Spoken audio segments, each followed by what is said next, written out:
I was probably the one who first heard of Hidden Valley. It was mid-February, a grueling time of year for a tax accountant. The long hours, deadlines, and having to pay attention to line after line of numbers can become overwhelming. And when you add to that the gloomy, drizzly weather of the Pacific Northwest at this time of year, life just becomes miserable. Gina was under pressure, too. She was the manager of the Portland branch of a national furniture and decor retailer. Her district manager was constantly reporting to her about daily sales figures, new credit card openings, and lower labor costs. All of this work-related stress was taking its toll on our relationship. We hadn't had a fun time in weeks. I know that this pressure was taking a toll on our lives. In addition, over the past year, Gina had put on weight. Long work hours have drastically cut into her time at the gym. If you start skipping workouts, it quickly becomes a habit. It was during this dark period of our lives that I first heard about Hidden Valley Farm. One day at lunch, one of the guys in our office, Tim Merchant, brought it up. My sister and her husband came here and they really like the place, Tim said. They talk about the fresh air, the lack of stress, and the community they create. Compared to this shit, and he slammed his hand down on a folder of tax documents he was holding. It sounds like paradise. Is this that place in Southern Oregon, near Grants Pass? Neil, another guy from our office, asked. Tim nodded affirmatively as he ate. I read somewhere about a leader, some genius in microbiology or something, Neil suggested. Tim swallowed and continued. The guy's name is Simon Brand, and you're right, he has some kind of advanced degree in biology. My sister says they came to Hidden Valley to escape the toxic lifestyle they were living in the city. This Brand has a whole philosophy. I have to say, compared to all of this, she sounds tempting. Tom nodded toward the window. One of the many homeless men was walking down the sidewalk with a cart full of his worldly possessions. At that moment, Tim and Neil mentioned the Zoom call they have to attend and get up to leave. I noticed the flyer about Hidden Valley Farm that Tim left behind. It was an informational meeting in a nearby conference room today at 5:30. I read through it. It sounded pretty interesting. I knew Gina was closed today, so she wouldn't be home until 8 p.m. As I left, I picked up the flyer and wondered, should I go over to her place? What would be the risk? I went to the meeting. The speaker was a normal-looking, clean-shaven, outgoing, smiling type, about my age, early 30s. He talked about the beauty and simplicity of Hidden Valley Farm, without much detail, just in generalities. And then he compared it to city life. The pressures of work, the financial pressures, the pressures of living in a city like Portland, and how all of these factors can poison your life and your relationships. It was like Rick opened my mind and saw what I was experiencing. At first I thought it was one of those cults that takes all your money, but it sounded different. 1. You had to go through a screening process to be accepted. 2. You bought shares of the farm. They had a whole brochure. You became the owner and the shares were your property. Theoretically, you could sell them. And finally, 3rd, the HVF representative was a normal guy, not some weirdo. He looked like he could have been a friend or a neighbor. At the end of the presentation, Rick handed out questionnaires to everyone. If you want to know more about our plan, just answer a couple questions and give the questionnaire to me as you leave. If it's not for you, no problem. No pressure. Holding out the questionnaire to me, he looked me in the eye and nodded slightly in acknowledgement. He seemed to be sincere. The questionnaire had a few questions about you. Are you married? Do you have children? Where do you live? Do you own your own home? What do you do for a living, etc. Even asked what your income was, in a pretty broad sense. Pretty personal, but not out of line in my opinion. Also asked for an email address, and as I left, I held out my business card. I hope we talk again, Rick said, patting me lightly on the shoulder as I left. On the way home, I pondered how good this could be for Gina and me, or whether I was crazy to even consider such a drastic change in our lifestyle. One thing I knew for sure, something had to change for us. The pressures of our jobs were stifling our relationship. On the way home, I thought back to the first time I met Gina. I was in athletics at the University of Oregon. I was good, but not outstanding. As a junior, I placed 4th in the 1,500-meter run at the Pac-12 championships. I also ran on the 4x400 relay, and my senior year we placed 2nd in the Pac-12. Some kids may go pro in track and field, but I wasn't at that level. My scholarship paid for my college education, I studied business and ended up getting a bachelor's degree in accounting. Being an athlete, I had the opportunity to live in dorms for athletes. These were small apartments rather than dorm rooms. Many of them, including mine, had a private bathroom. It was a great place to live as an athlete. When I first met Gina, she was dating another athlete, a basketball player named Reggie Lake. I had seen Reggie in the dorms and on campus, but I didn't know him. Reggie was one of those guys who could score 30 points one night and 4 the next. Despite that, he kept shooting. What Reggie lacked in consistency, he made up for in confidence. He had a big mouth and was constantly talking both on and off the basketball court. There was a kind of cocky charisma about him that often crossed the line and became obnoxious. I met Gina at a party. I knew she was dating Reggie, but he wasn't around at the time. Gina was my type. I introduced myself, Warner West, I said, and we shook hands. Smiles shone on the faces of both of us. There seemed to be some chemistry between us. When I told her where I lived, she asked if I played sports, and I told her I was on the track team. Unlike basketball and soccer players, other athletes in Oregon didn't have the same celebrity status. We were having a fun conversation when suddenly there was a loud noise, and soon everyone realized that Reggie had arrived. I saw Gina look a little nervously in the direction of the noise. I better go, she said. I looked her in the eye, shook her hand, holding it a little longer than necessary, and said, "Very nice to meet you, Gina." She looked back. At that moment, Reggie walked up to us in all his glory. He grabbed Gina's hand. "Let's go!" He barked at her. I looked at Gina, and she was looking at Reggie with adoration. Then I looked at Reggie, and he was staring at me with undisguised contempt. I held my gaze on him for a few moments and then looked at Gina again. She was being readily dragged along by a grinning Reggie. As they left, she continued to look at him with a satisfied expression on her face as he dragged her through the crowd at the party. I didn't realize anything. I had just had a great conversation with a woman who seemed intelligent, interesting, and confident. The woman who was being led around by the basketball player, on the other hand, looked insecure and weak. Thinking about it later, I felt a connection between Gina and me. Her adoring look at Reggie was so out of sync with the cold, intelligent girl I was beginning to recognize. Never mind, I thought at the time. It was probably about 2 years after graduation when I met Gina again in downtown Portland. I was meeting a few people from the office after work for drinks. She was with a group of people who were doing the same thing. Although our interaction in college had been brief, my first impressions of her were mostly very positive, and I liked the way she looked. I was drawn to her. At the bar with my buddies, I kept Gina and her band in sight with the help of a bar mirror. At one point, I saw her get up and head for the restroom. I abruptly pulled away from my buddies and made sure our trajectories would cross at the small bar. "Gina," I said with a feigned surprised expression on my face. She looked up at me with the rudiments of a beautiful smile, but with a puzzled expression. She opened her mouth to greet me, but clearly didn't know who I was. "Warner West from U of O," I reintroduced myself to her. The seeds of recognition began to sprout in her, but she still didn't understand who I was. "We met at an all-student party. You told me about your goal to become an interior decorator." I said it with a warm smile, as I had hoped I would. Maybe it was my voice, or maybe she really did recognize me, but suddenly she wrapped her arms around me and hugged me tightly. "Warner, of course," she said. "How are you doing? Do you live in Portland?" she asked. And we rushed off, catching up with each other. We both left our original companions and ended up at a small table, chatting into the evening. We figured out all the details. She lived in Portland, was an interior designer, and worked at a high-end furniture store. I told her I worked as a tax accountant for a regional accounting firm, Eccles and Meyer. Looks like Reggie was long gone. In fact, if I understood correctly, he may have dumped her shortly after I first met her at the party. At any rate, from what I understood, she was single at this point. That was good news. I walked her home, but I wasn't invited inside. I did, however, get her phone number and a promise to meet up the following weekend. We started dating.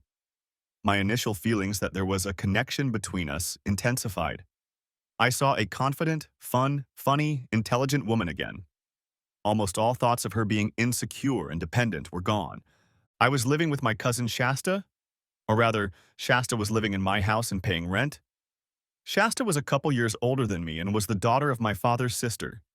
She had some problems growing up. Shasta was a nice person, but a little rough. She had dropped out of high school but had gotten her GED. The guys she socialized with were questionable.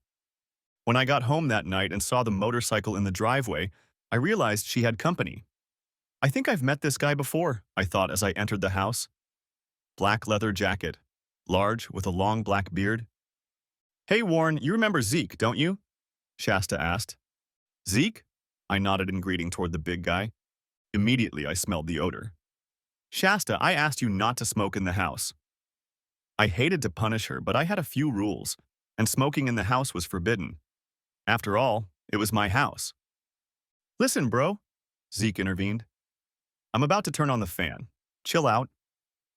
He held out his hands, palms up with a half smile on his face. This was my house. I had a few rules, and this guy is telling me to chill? No, you listen, Zeke. I turned to him and addressed him sharply. In your house or wherever you live, you can do whatever you want. Smoke, relax, whatever you want. But it's my house. I pay the utilities, taxes, insurance, and mortgage. That gives me the right to make the rules. I don't have many, but this is one of them. If you're not happy with it, you have other options. Do we understand each other? He just stared at me, squinting his eyes. The smile and pleading pose were gone. He only nodded slightly in acknowledgement, but there was no trace of the hostility simmering on the surface. I'm sorry, Warner, Shasta interjected. I nodded at her, moving to another part of the house. I bought this house from my parents. It used to be rented out. It was old, with a detached garage. I was working on a project to convert the garage into an ADU, accessory dwelling unit. All I had to do was finish the bathroom. Honestly, I needed the money from Shasta's rent to cover all the expenses on the house. The next weekend, Gina and I spent in Astoria. Astoria is in the far northwest corner of the state. Astoria is a revitalized historic city with a rich history, museums, monuments, and landmarks. We did not see any of these historic landmarks. Our time was devoted to each other. Were there any negative aspects? The only thing I can remember is a strange relationship in college with Reggie Lake. Why would a woman with so much to offer give in to Reggie, or anyone for that matter? It didn't make sense. At the time, I wrote it off as an immature college romance. Over the next year, our relationship got better and better. We became close. All thoughts of a college relationship faded away.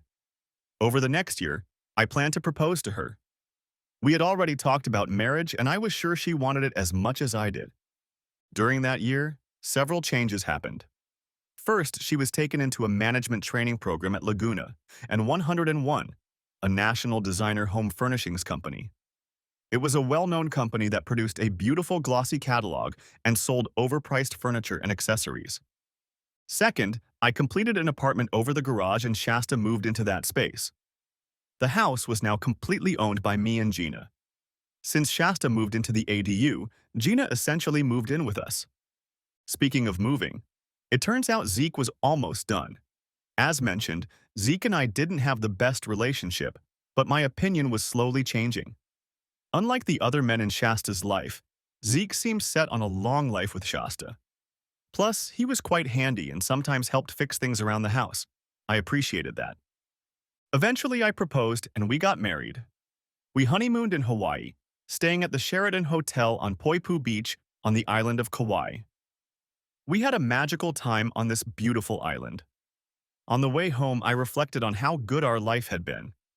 First, we had each other, and we were so right for each other.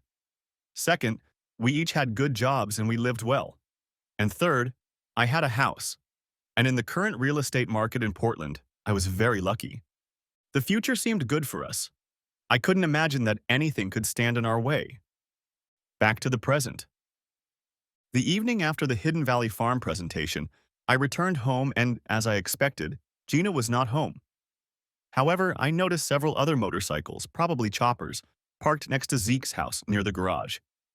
I didn't know how to feel about that. I didn't want my property to turn into a motorcycle club hangout, but there was really no problem. I cooked something for dinner and tried to think of something to tell Gina about the Hidden Valley presentation I'd attended. The more I thought about it, the more appealing it seemed. But was I really going crazy thinking it would be a good fit for us? Gina got home a little after 8 in the evening. I asked her how her day had gone. Sales are down from a year ago.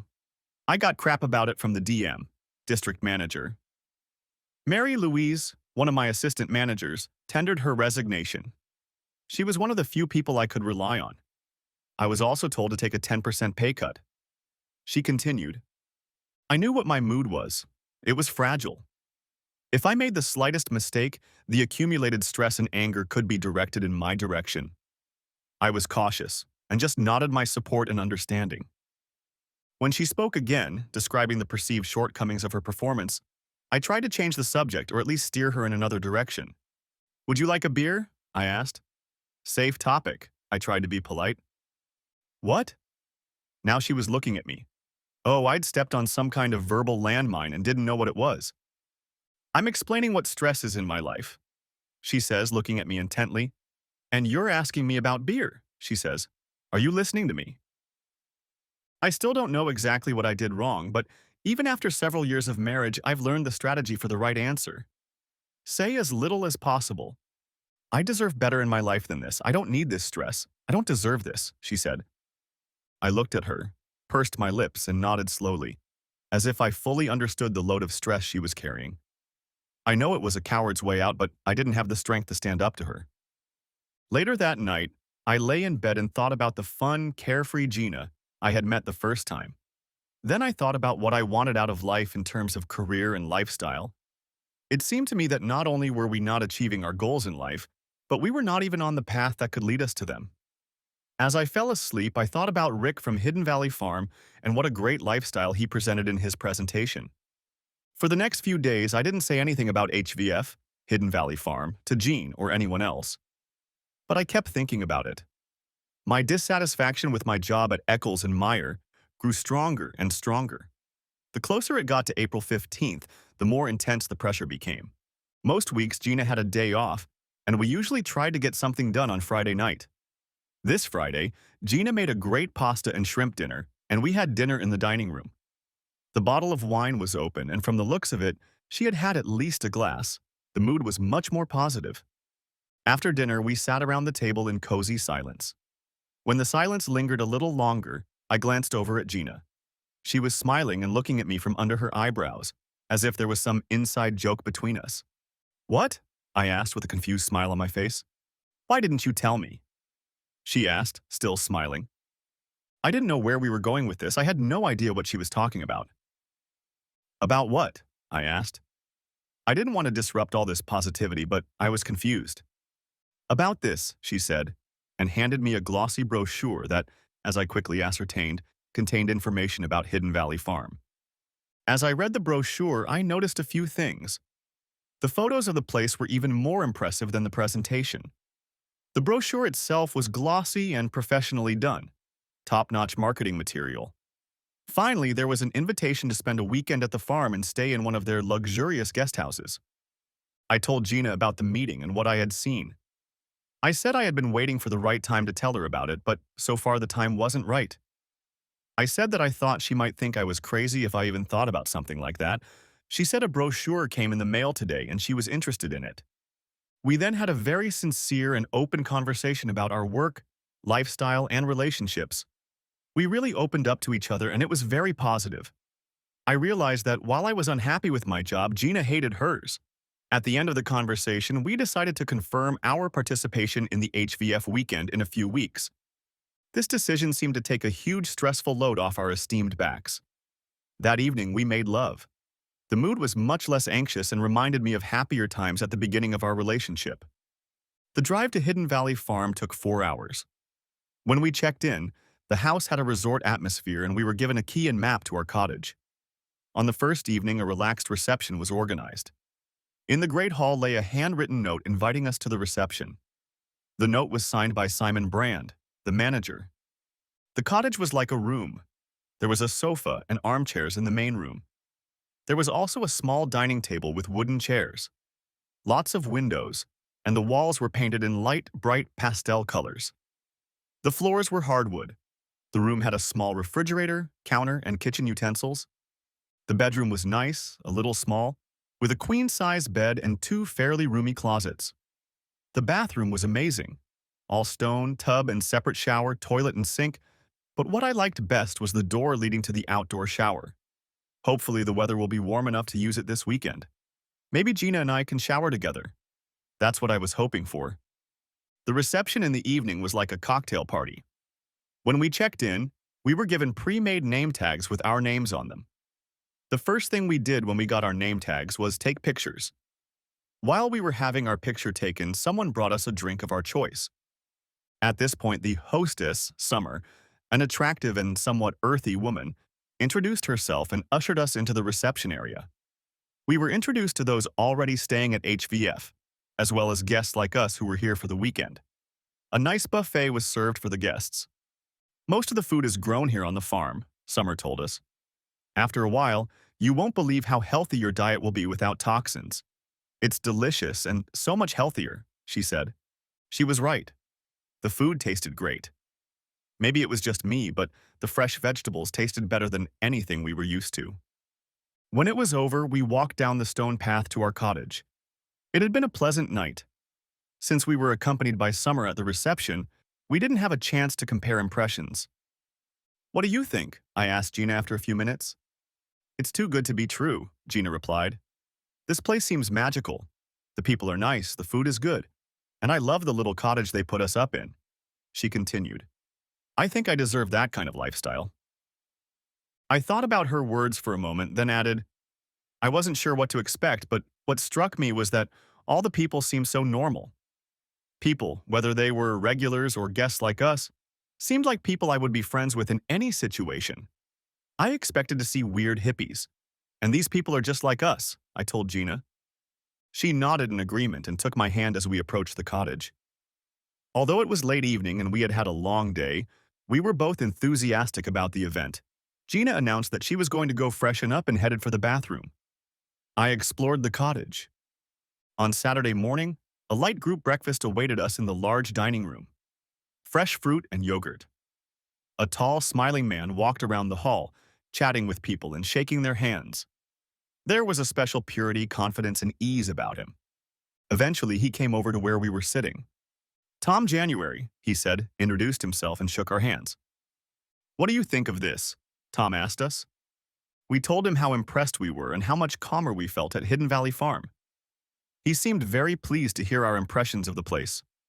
"So, Gina, I understand you are in retail, and Warner is the financial controller," he asked. It struck me that he knew such details about us. With great sincerity, he looked us both in the eye and said, "We could really use both of you. Simon has a plan for what our lives should be like, and we are moving toward it. Frankly, both of your skills are needed on the farm." As he withdrew, I was overwhelmed with a sense of positive energy from everything I had seen. And when a guy as smart, good-looking, and charismatic as Tom told us he needs us, it was very flattering. When I looked at Gina, we exchanged a positive look. We were in small groups, but we had our own individual facilitator, a guy about my age named Finn. He was pleasant and informative. We saw a huge farm and processing buildings. There was also a separate area for growing marijuana. This is allowed and legal in Oregon. There was also a large metal building where they assemble electronics. "I don't know much about it," Finn told us. "Simon, because of his experience with tech, organized it about 2 years ago. All I know is that it's a profitable business that helps support our lifestyle on the farm."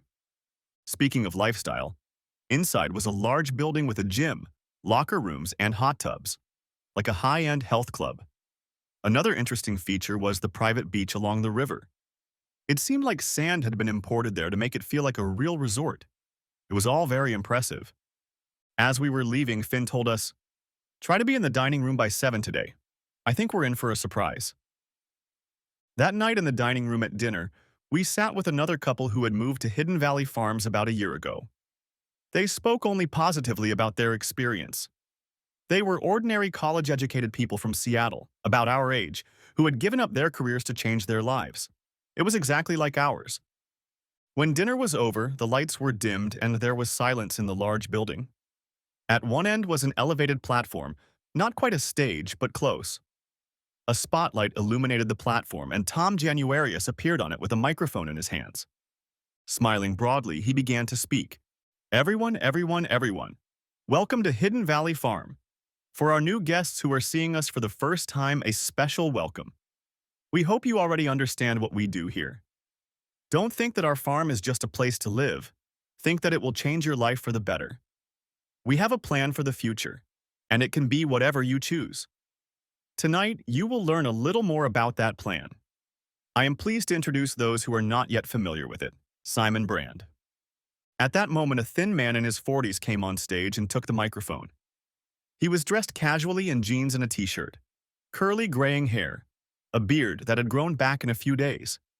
I couldn't help but notice how the large man withdrew backstage with a serious look as Simon took the stage.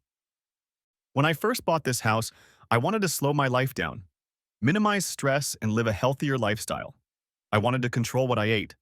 I wanted to get away from the toxins of our cities. Look around you, he said, gesturing with his hands. This is what I wanted for my life. And then people I knew started contacting me. They wanted the same thing. Then we devised a plan. We had to become self-sufficient, so we grow most of our food ourselves. We found that people were willing to pay for better food, so we got a business. Since then, we've had several other businesses. We have found people who want to live here and have certain skills. We work with them to utilize their skills and make our farm better for everyone. This is no longer my farm. It belongs to all of you. Together, we have a plan for this farm and our lives. It may not be for everyone, but you have to ask yourself, what do you want out of your life? I have said enough. If there are questions, they will be answered at your meetings tomorrow. I ask one thing of you. As you leave this dining room tonight, listen to the sounds of the river, breathe in the fresh air, look at the stars in the sky. Take it all in, and then decide if your current lifestyle is what you want, or if you want something more. Good night. Gina and I were stunned by his words. There was more than charisma in this man. There was passion and strength in him. At that moment, I felt like I would follow him anywhere. I noticed Gina's gaze. She too was looking at him with an unusual expression. I had seen that look before, but at that moment I couldn't figure out when exactly. He's pretty impressive, isn't he? Mike, the guy from Seattle, asked me. I just nodded. We moved away from the couple from Seattle, and after a moment I asked him, who was that big guy on stage? Mike looked at me confused for a moment, then said, oh, that's Simon's security guard. His name is Ed Gunther. He looked a little awkward talking about Gunther. The next day, our appointment was set for 9:30 a.m. We were given a brochure with information on what to expect at the meeting. The meeting was businesslike but friendly. Our representative's name was Angela, and she seemed pleasant. We discussed the issue and decided that we wanted to make a lifestyle change and consider moving to HVF. Essentially, you were buying stock in the farm. There was a big package of financial information. To my cursory glance, it looked pretty standard. It was legitimate capital that could theoretically be sold. How much stock you bought depended on where you lived, from a large shared dorm room to individual multi-bedroom houses. When we worked out how much we were willing to buy with our savings, we were able to qualify for a cottage. One just like the one we were living in this weekend. Can we see exactly which cottage we're staying in? Gina asked. Asked Gina.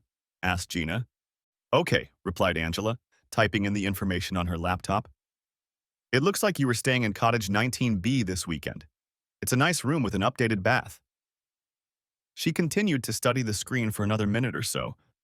I'll be right back, she said, and left abruptly. We looked at each other in silence, nervous and a little embarrassed. A few minutes later, she returned with a wide smile on her face. You're lucky, she said. 19B would have been a more expensive target for your stock, but the people who were scheduled in that block have moved into quarters. If you wish, but you'd better make your decision now. I can put you in 19B. Before we could discuss it, Gina said, we agree. And our path to a new way of life became certain. It was a bit of a surprise, not that we had made such a big decision, but that Gina was so enthusiastic about it. We were both happy about it. Over the next few weeks, we were able to detach ourselves from our old lives, jobs, and commitments. One thing I needed to resolve was my house. It seems that some HVF owners sold their homes and used that equity to buy equity. I decided not to do that. Shasta and Zeke will be moving into the main house. He had an apartment that he was renting out and will officially move there. Their rent will support my mortgage payment. The garage apartment will be empty for now. We left the furniture behind, so other than clothes, there was nothing to bring to Hidden Valley. 3 weeks after leaving, we returned to Hidden Valley Farm. During these weeks, we discussed all the details of life in our new home. We had a lot to learn. As we studied all the information, I noticed that most of the farm was very well organized, and some parts were completely unorganized. I shrugged my shoulders. Apparently, work was going on. We learned a few more details about the Hidden Valley Farm business. It was essentially a joint venture.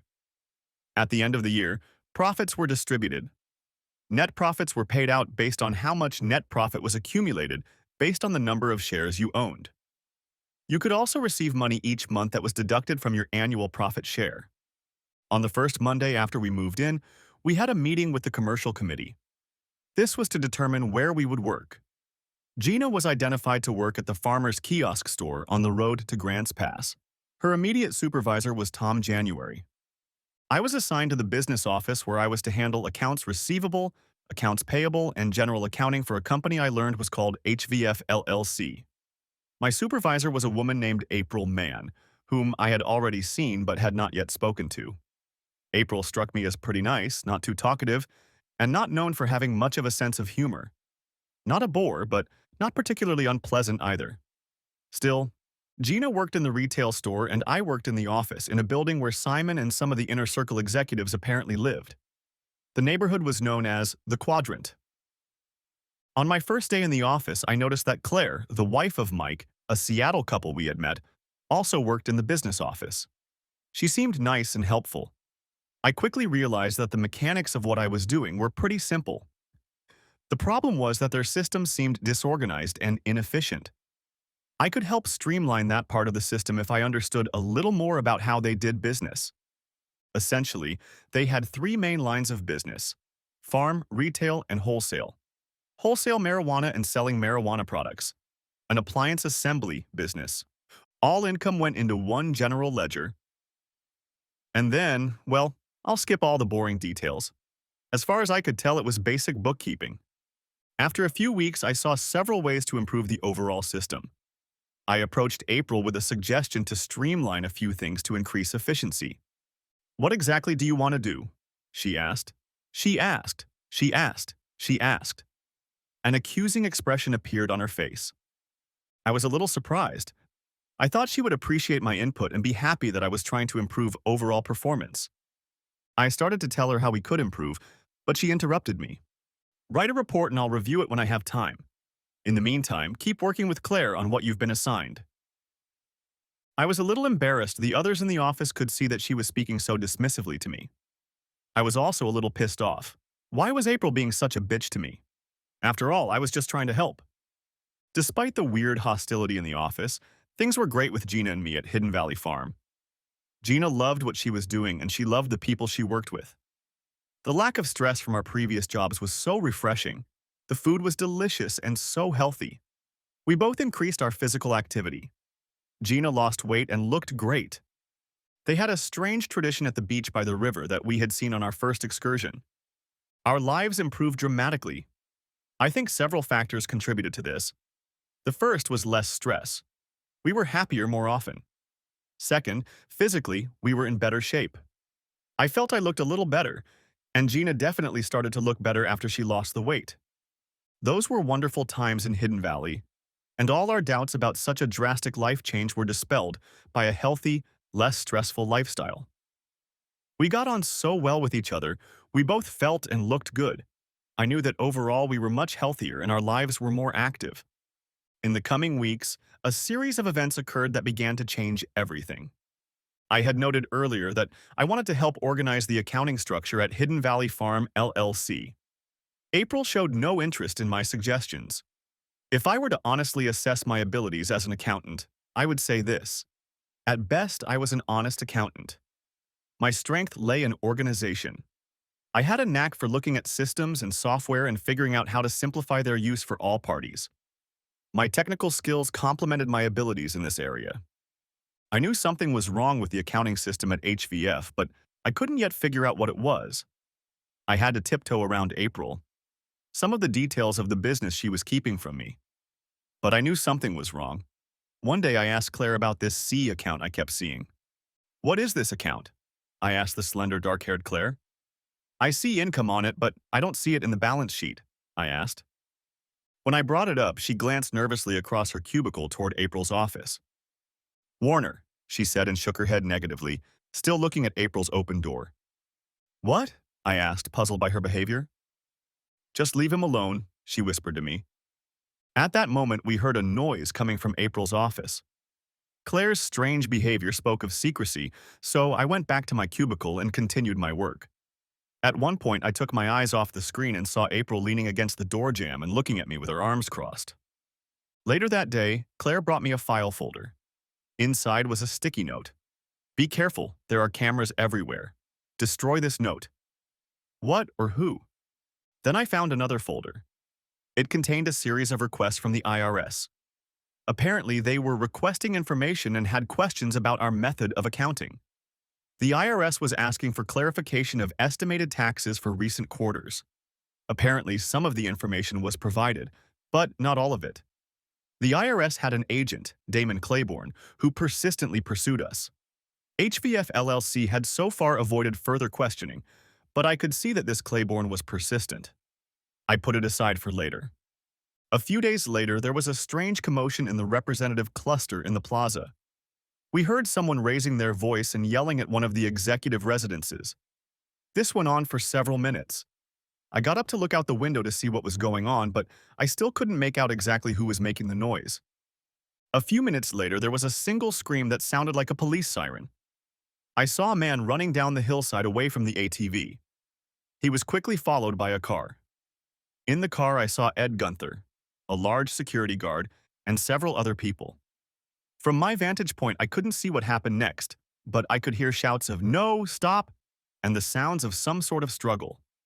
"Everyone get back to work." I looked up and saw April standing in the office with her hands on her hips.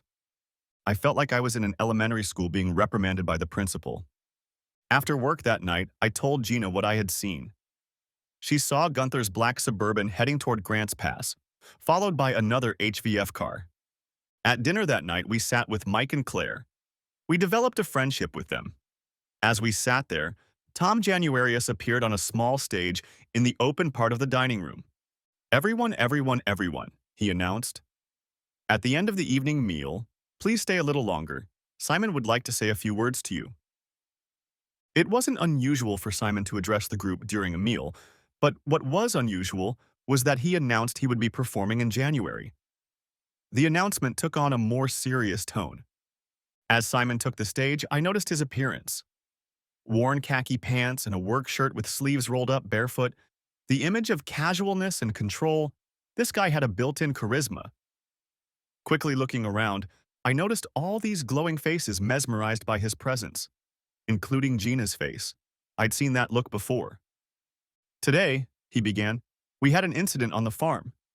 He paused, shook his head, and looked at the ground, strutting around the stage with his hands shoved in his pockets. He seemed to be trying to come to terms with something. "One of our brothers was unhappy about something and tried to take action." Simon continued, "We are getting help from this man. In our community," he spread his arms wide in an all-encompassing gesture, "harmony must reign. Sometimes one person can disrupt that harmony." I watched Simon and was mesmerized by his presence.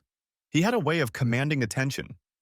On one side of the stage, I saw Ed Gunther, clasping his hands together in front of him, watching Simon and the crowd. On the other side of the stage stood an attractive blonde woman, probably in her 30s, looking at Simon. I'd seen her before, but wasn't familiar with her. "When we do something like what we're doing here, growth happens," Simon continued, spreading his arms. "And with growth, inevitably comes the pains of growth. The goal here is to create an environment centered around the health and life of all of us. We lead this farm toward those goals. Every once in a while, not often, someone has a different idea of their individual goals and gets frustrated. It saddens me when that happens. That's when we have to make adjustments. Finally, I ask one small thing of all of you and make you a promise.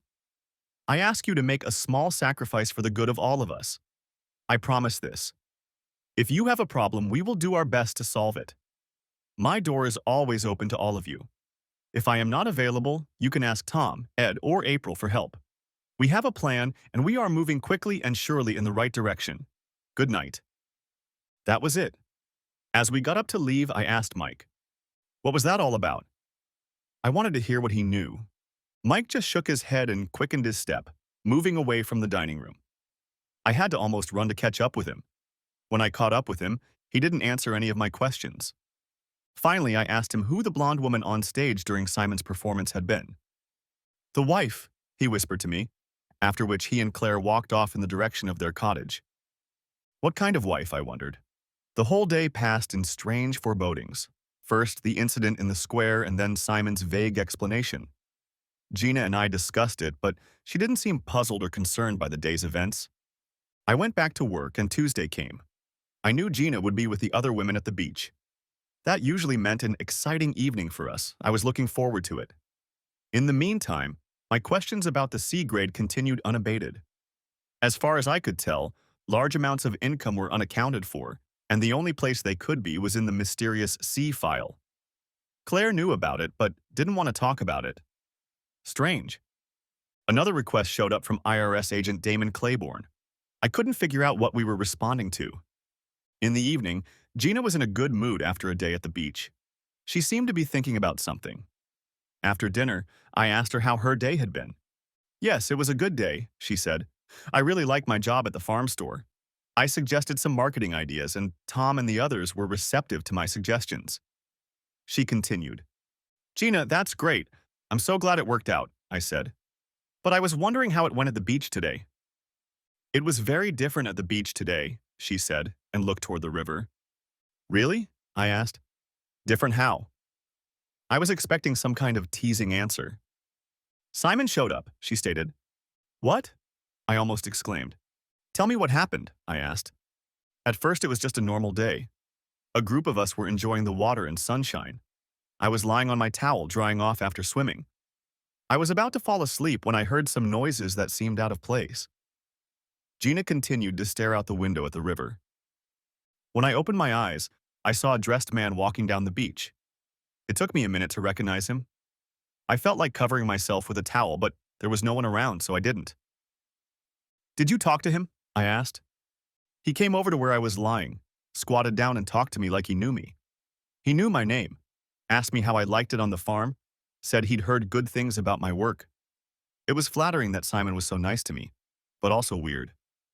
Another strange thing happened this week while I was at work. I was going through some income statements and saw something that I thought was related to the C account.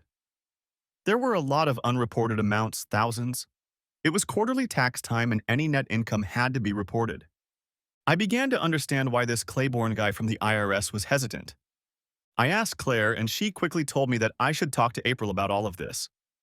I walked over to April's office and stood in the doorway. She was working intently on her laptop. I saw that she had her C account open on her screen and watched as she logged into it on her laptop. I saw the sequence of actions as she logged into the account. I also saw what file program she was using. At this point, she was completely oblivious to my observations. If I somehow managed to find out her password, I would know how to access and copy that file. "April?" I asked. I startled her. She almost jumped up. She turned away from me and closed the small right top drawer of the desk. "Jesus," she said. "What do you do sneaking up on people? You almost gave me a heart attack. What's the matter?" she demanded. I asked her about the C account and the quarterly taxes on that income. She looked at me with a long, hard stare. "I'll take care of that. You don't have to worry about all that. Just leave it alone," she told me. "But," I said, "there seems to be a lot of money coming into this account from the farm store. We have to pay taxes on it," I told her. "Leave it alone." Now she was yelling. "I'll deal with it. Now get back to work," she yelled at me. Walking back, Claire witnessed this altercation and looked at me. I was embarrassed, but even more pissed off at that bitch April. Besides, I was curious. Something wasn't right here. That night I tried to talk to Gina about it and lay out my theory. She seemed withdrawn and showed little curiosity about what I was saying. When I asked her what was going on, she replied that everything was fine. This mood persisted for a few days. A week or so later, she came home from work excited about something. "Guess where we're having dinner tonight?" she announced with a smile. "In the dining room?" I replied, curious as to what was up. "No, tonight you and I are having dinner with Simon at his house," Gina announced proudly. "How did that happen?" I asked. She told me that Simon and Tom January showed up at the farm store in the afternoon while she was working. Tom told me that Simon wanted to look at some of the new changes. Many of the things he noted were ideas suggested by Gina. Simon spent some time with Gina and praised her work. Then he asked her if she and I would like to attend a small dinner party tonight. "We have to be there at 6:30. I need to shower and get ready. I also need to change and find something appropriate to wear," she told me.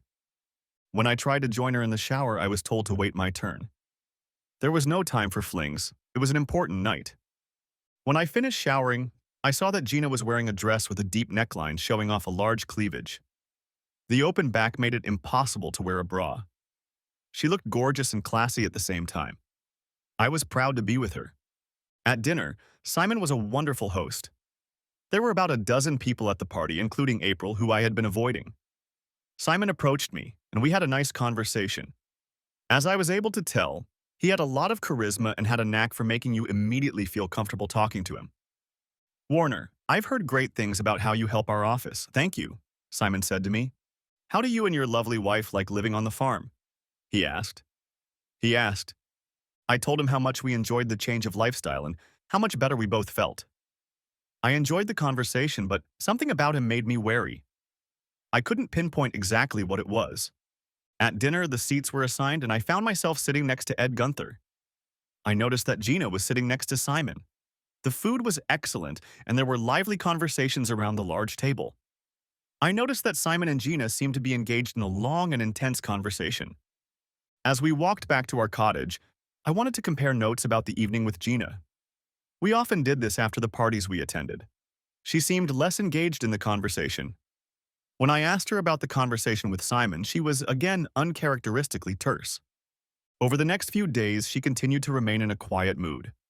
Although we were engaged, the intimacy we had rekindled in the early days at Hidden Valley Farm was no longer the same. Meanwhile, in the office, I kept my head down, but watched April from across the room. I noticed that she regularly stopped by to count the S's.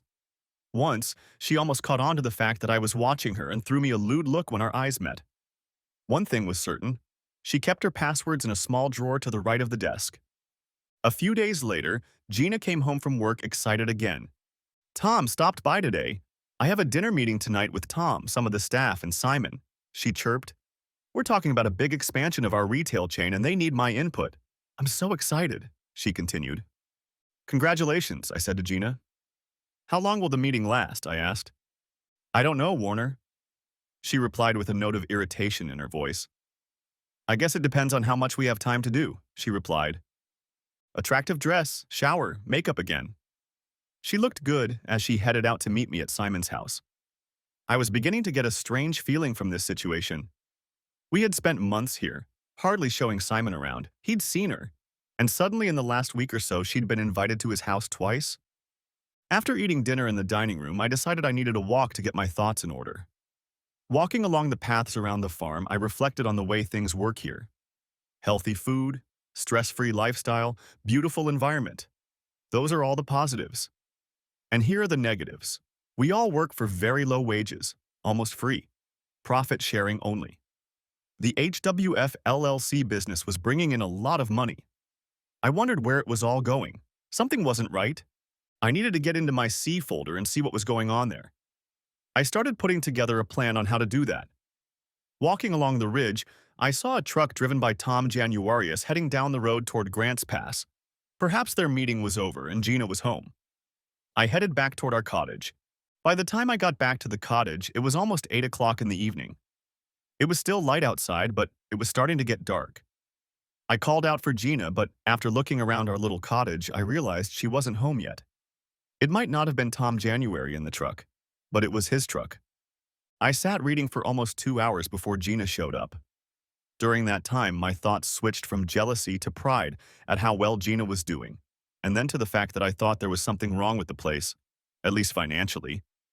When she finally showed up, I tried to be calm and asked her about the meeting. "The meeting went well," she said, and that was all she said. She looked at me, then looked away. Something wasn't right. After she got out of the bathroom and into bed, I started asking specific questions about her evening. Who was there? How long did everyone stay? What happened? "Warner, I'm tired. It's been a long day. Let's talk tomorrow."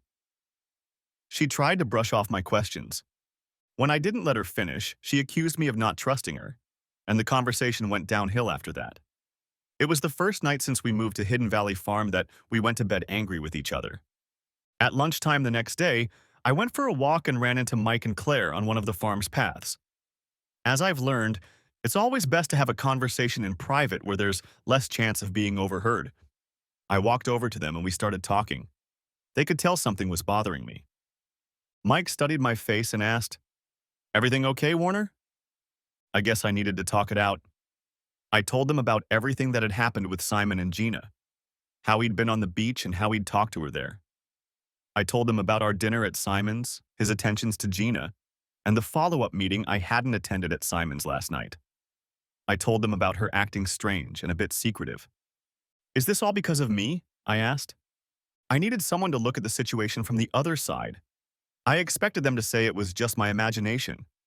At least that's what I hoped they would answer. I watched their reactions to my words. Both looked at me, then Claire shifted her gaze to Mike. Mike looked away. Neither of them spoke. After a moment, I realized they knew something but were silent. "What?" I asked, studying their faces. Claire nodded to Mike. Mike looked around to make sure we were alone. "I'm going to tell you something, but I'll deny I ever said it if you say it again." Mike turned to me with a serious expression on his face. Then he told me the story. On the farm, he worked with a guy named Steve Garcia. Steve and his wife, Lisa, had moved to Hidden Valley from Yakima shortly after Mike and Claire. They became friends. Steve had a nasty temper and was an emotional person, but was also a nice guy and a good friend to Mike. Mike and Steve worked together on the farm. Steve told a similar story about suddenly meeting Simon and how he showed interest in both of them, but especially in Lisa. According to Mike, Lisa was an attractive blonde. After a while, something changed. Steve became more withdrawn and seemed to sink into a somber mood. Mike tried to talk to him, but Steve wouldn't say anything. For several days, Steve would only show up at work for a few hours and then disappear. There was no official explanation for this, but there were several rumors floating around. Something about his confrontation with Simon and that it had to do with Lisa. No one else was saying anything, and asking questions or talking about the subject wasn't the best idea. "Remember at dinner you asked who the blonde girl was on stage with Simon?" Mike asked. I nodded. "That was Steve's wife, Lisa," he told me. "That's all I know, but Warner, be careful. Gunther and that band can be rough." "Come to think of it, I haven't seen Lisa lately either," Claire added. Throwing me a brief glance, Mike and Claire quickly withdrew. I was left standing there with far more questions than I had before the afternoon walk. I remembered the commotion in the square and remembered the man running away. It had to be Steve Garcia. He also had to be the brother who became miserable that Simon had talked about during dinner. That evening, Gina was in a much better mood. She told me that she and Tom and Simon had been discussing expanding their retail farm store. Business at this location on Grants Pass Road was booming. She was honored to be part of that discussion. They began to develop a strategic plan. She couldn't stop talking about what a wonderful person Simon is. She felt honored when Simon asked her opinion on various aspects of the business. They were discussing another location on the south side of Grants Pass, and she said she would probably run the place. She said they asked her to come to meetings like this more often. Then she looked at me to gauge my reaction. "Are you saying there will be more evening meetings?" I asked. "Warner, as Simon said, we will all have to make small sacrifices to accomplish our farm goals. I will miss some of the evenings spent with you, but in the long run it's for the best." She told me this with an expression of righteous pleading on her face. I knew it was pointless to argue, but from my conversation with Mike and Claire, I knew I had to pay close attention to what was going on. One more thing. I had to get my hands on that C file. For the next few days, things went quite normally. But one evening, Gina didn't show up after work, when we usually went to the cafeteria, and disappeared. No messages or anything. She just wasn't there. I was sitting with Mike and Claire. They asked where Gina was. I don't know, I told them. I saw Claire glance over to Mike and they gave me a serious look. I also noticed that a few of the people Gina worked with at the retail store were at dinner. I wondered if I should go look for her. All the cars of everyone on the farm were parked in the large, open paved parking lot. We were all free to drive our cars. We just didn't do it very often. I think I only drove my car twice in the months we spent at HVF. After dinner, I went to get my car to see if Gina was at the store where she worked. Not that I was worried, but it bothered me. When I got to the parking lot, I noticed a heavy steel chain with a padlock thrown across the street. There was no way out of the parking lot. I didn't know what to do, so I went back to the cottage to wait. At midnight, I turned off the lights and went to bed. I was anxious and angry, but exhausted at the same time. I fell into a light sleep. I must not have been asleep long when I heard Gina walk in. She immediately headed to the bathroom and I heard the shower running. When she came out, I asked her where she had been. She hesitated and replied, "With Simon and some others." "What were you, Simon, and the others doing until 1:22 a.m.? I asked, already fully awake. "Warner, I'm tired. Let's talk in the morning." Gina leaned back in her chair and pulled the blanket over herself. I wanted to know where she was, who she was with, and what they were doing. When I started asking her all these questions, she got up, grabbed her blanket and pillow, and went to the couch in the main room. I just let her go. I knew it was about mood and that I wasn't going to get any good answers today. I fell into a deep and restless sleep. In the morning, Gina was gone. She must have gotten up early to avoid the conversation we needed to have. Over the years of our marriage, there had been times when I had been jealous, but never once had I questioned Gina's fidelity. Now, however, I doubted it. Gina looked better than ever. I didn't blame men for being attracted to her. But when a man with a God complex pays attention to her, it means he wants her. And from what I've seen, Simon usually gets what he wants. Tonight, Gina and I had a long conversation about many things, including our life at Hidden Valley Farm. The problem was that she didn't come home tonight. By midnight, I went back to bed. Waking up a little after 4 in the morning, I was sure I was alone. I couldn't go back to sleep. All thoughts of Gina's innocence had faded away. I was sure she was having fun with Simon. I began to think about various plans for the rest of my life. One thing I knew for sure, I needed revenge. Unlike Steve Garcia, I wasn't going to have a screaming confrontation. I was developing a careful plan. Key to that plan was obtaining the C file. I was certain that Simon, April, and possibly others were skimming, transferring money into a secret account. One of the problems is that no taxes were paid on the proceeds. That's against the law. That's why this case was so secret. He was also cheating all the shareholders of Hidden Valley Farm out of their share of the profits. At work in the office that day, I smiled, giving nothing away about my annoyance at Gina's nighttime absence. I needed to focus on my plan. After lunch, I brought Claire a file folder. Inside was a sticky note. "Meet me on the trail behind the barn at lunchtime." Out of the corner of my eye, I noticed her flinch when she saw my note. She quickly turned and looked me in the eye, but showed no sign of agreement. At lunchtime, I went out first and headed toward the barn. 15 minutes later, Claire and Mike showed up. "Warner, this could be dangerous," Mike said with a serious expression on his face. I ignored him and turned to Claire. "This won't take long, just tell me this. Are April's passwords in the top right drawer of her desk?" Claire stared at me, then at Mike, not knowing what to do. "Warner," Mike said, "that's it. We like you, and we understand what you might be going through, but we have our own lives to worry about." He gave me a hard look, then nodded to Claire. "Yes," she said in almost a whisper. "Her username is Aman at hvflc.com, and her password is on the yellow sheet in the top right-hand drawer." With those words, Mike and Claire left before I could thank them. Back at the office, Claire did her best to ignore me for the rest of the day. I didn't blame her. What I was doing was serious and dangerous. I arrived at my empty cottage. It looked lonely and empty, though Gina didn't seem to have taken anything away. I sat down in a chair and began to think about my plan, my strategy. 30 minutes later, Gina, Ed Gunther, one of Gunther's goons, and Simon showed up. I was surprised and curious as to what was going on. They all entered the main room. I stood up warily. Gina moved toward me as if wanting to hug me. I held out my hands with palms up. She stopped abruptly with a short gag in her throat but didn't sob. Her husband, a man with whom she'd had countless intimate relationships, had told her to stay away. Startled, she scooted closer to Simon and he wrapped his arm protectively around her shoulders and she pressed herself against him. Still, not a word was spoken. "What do you all want?" I asked calmly and nonchalantly. Inside me, everything was boiling. "Warner," Simon began, "I know this may hurt, but I have a plan. I don't want to hurt your and Gina's relationship. I'm under a lot of pressure to run our farm properly. I realized I need Gina's advice and support. It doesn't affect your marriage, it's just that I need her right now." I stared at Simon. Ed Gunther took a half step forward, his thug standing at his shoulder.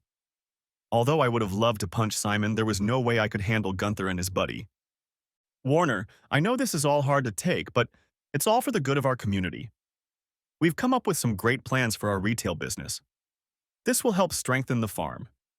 Gina has been instrumental in that. She is an important part of what we do here," Simon said. "And so are you, Warner. Please look at the big picture for the good of us all." This guy was good. For a moment, I almost believed his ramblings. As he spoke, I watched Gina. I saw the tense expression on her face as she looked at him. I knew I had seen that expression on Gina's face before. When had it been? Suddenly, a distant memory came over me. She looks exactly the same way she looked when Reggie Lake dragged her out of that party when I first met her. Free adoration. I turned to Gina. "So are you having fun with him?" I asked. Gina flinched at my expression, and Gunther took another step forward. His physical presence was menacing, and he looked at me with undisguised hostility. Simon slowly shook his head back and forth with a half smile on his face. "Warner, I know you might be hurt by Gina's closeness to me. I realize that. But it's only a small part of what Gina and I are working on. Yes, she's been sharing my bed." Simon nodded frankly. "But I want you not to dwell on that, but to think about your future and the future of all our brothers and sisters here in Hidden Valley. I want you to think of it as a small sacrifice you are making to make our farm a better place." I remember Simon talking about sacrifice in one of his early speeches. I guess I thought sacrifice meant working late or doing without certain material goods. I didn't realize that the sacrifice he wanted from me was for me to willingly allow my wife to do that. "Now Ed and I are leaving," Simon said. "I hope we don't have any problems. This is a good time for you and Gina to work through any pain this situation may have caused. Warner, you are very important to our future. I want to sincerely thank you for sacrificing yourself for the greater good." With those words, everyone but Gina left. As soon as they left, Gina moved towards me to give me a hug. I just stood still. I didn't put my arms out to block her, but when she hugged me, my arms hung limply at my sides. I didn't react to her hug in any way. I thought about the fact that the first step toward the end of my marriage had already been taken. "Warner, please talk to me," Gina said. "I know you're hurting, and I know you may be angry, but this is such a small part of our lives. I expect to be back at our cottage full-time in a few weeks, and then we'll live the rest of our lives together happily on this wonderful farm," she continued with a beaming smile. "So, for the next few weeks, as she just told me, she and Simon will continue to have fun, and she thinks I'm going to put up with that for the greater good? She's crazy, and I'm not saying anything. Warren, I love you and I love Hidden Valley Farm. Our lives are so much better here. We can help make this farm a great place for us and many others to live. Simon needs my help in expanding the farm. By expanding, we will make this farm stronger. You and I will be an important part of the future," she tells me. Either she's been practicing with Simon or his ability to say stupid things has been passed on to her. It wasn't a bad speech. Not that I agreed with any of it, but I had to give her high marks for effort. "I deserve this life, you. We deserve this life together," she says to me with great emphasis. If you haven't noticed yet, Gina is constantly talking about how much she deserves different things, as if the whole world owes her something. Without reacting to her words in any way, I told her, "I'm going to dinner," and started to walk away. She just stared at me, waiting for some kind of reaction. Anger, tears, happiness, or something else. They say the opposite of love is not hate, but indifference. Despite the fact that inside I was beyond furious, I didn't let any of those emotions out. I was neutral. "Warner, wait. I'll come with you," she called out to me. I stopped and slowly turned to face her.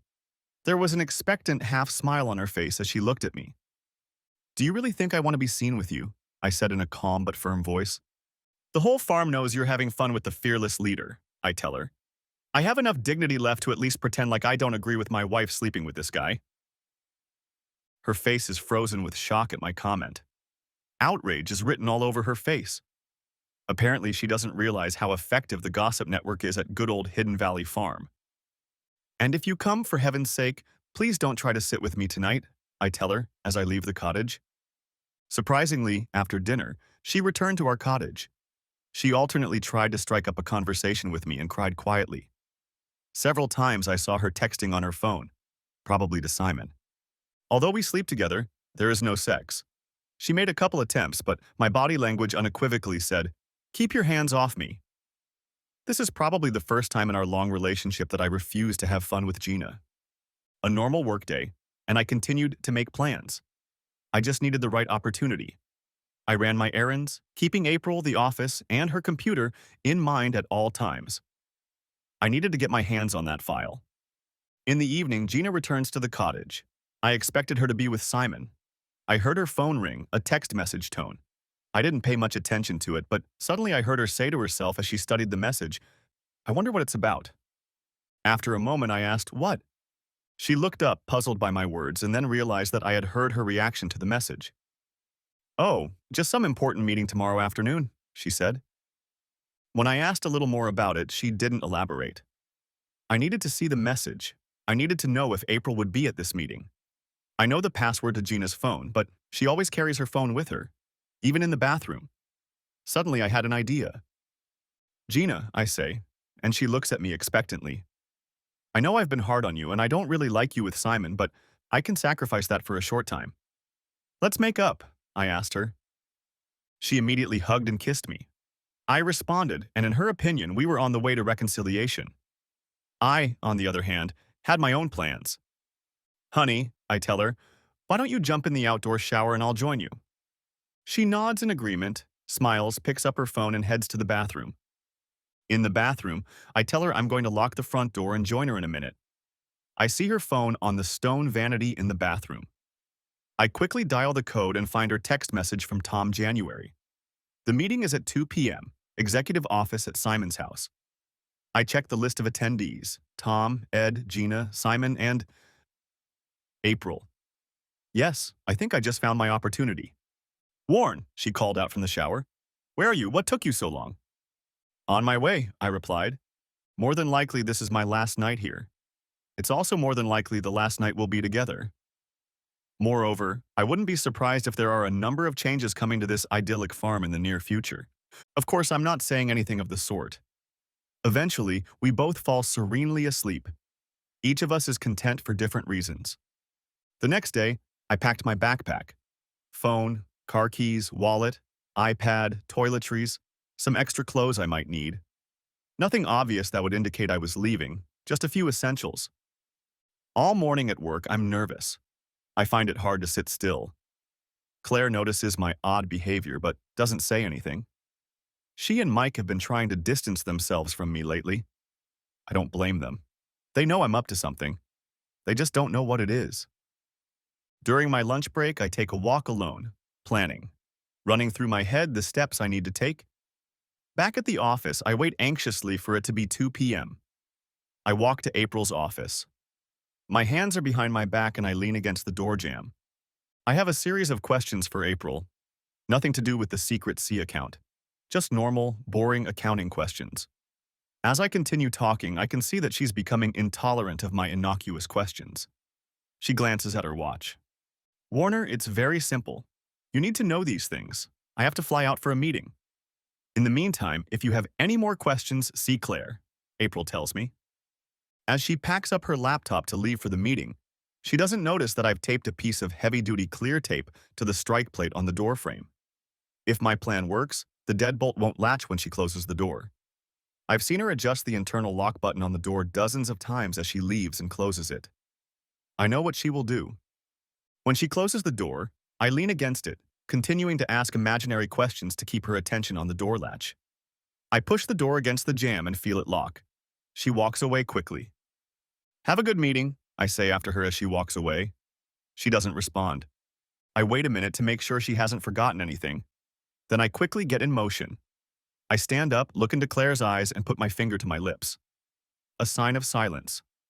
I hear her sigh as I open April's unlocked door. I peel back the tape. I open the top right drawer. I boot up her desktop and enter her username and password from the desk drawer. Interestingly, her password is April plus Simon forever. I quickly grab the flash drive and move it to the C folder. Then I start the download. There is a lot of data here. It will take some time to load everything onto the flash drive. I'm nervous. While all this is going on, I walk out of April's office. Claire looks at me with fear in her eyes. I only shake my head. One of the others, Belinda, walks into the accounting office and starts chatting with Claire.